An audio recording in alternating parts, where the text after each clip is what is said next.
తెలుగుదేశం కమ్యూనిస్టులు కలిసి పోటీ చేసినప్పుడైనా ఏదైనా సరే. అంతకుముందు 99 టైంలో బీజేపీకి మంత్రివర్గంలో లేదు కదా ఛాన్సు. అప్పుడు సెంట్రల్లో ఉంది కానీ ఇక్కడ మంత్రివర్గంలో చేరలేదుగా అప్పుడు బీజేపీకి సంబంధించినంత వరకు. ఈ దఫా మంత్రివర్గంలో కూడా ఛాన్స్ ఇవ్వడంతో పాటుగా ఏది అప్పుడు కామినేనికి 2014 ఇచ్చారు. 2014 తర్వాత జరిగింది, 99 అప్పుడు లేదు అది.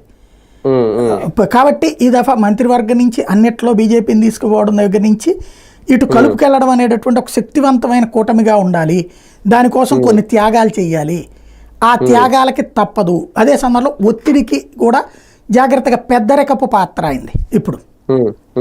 ఇది ఇప్పుడు నడుస్తోంది.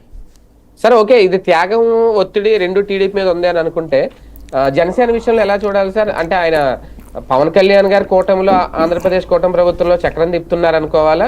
ఇలాంటి సందర్భాల్లో అంటే రాజ్యసభ వదులుకొని నిజంగా రాష్ట్ర కేబినెట్ కి ఓకే అని అంటే కాస్తంత తగ్గారని అనుకోవాలా? బీజేపీ చేయలేకపోయిన పని పవన్ కళ్యాణ్ చేస్తున్నాడు.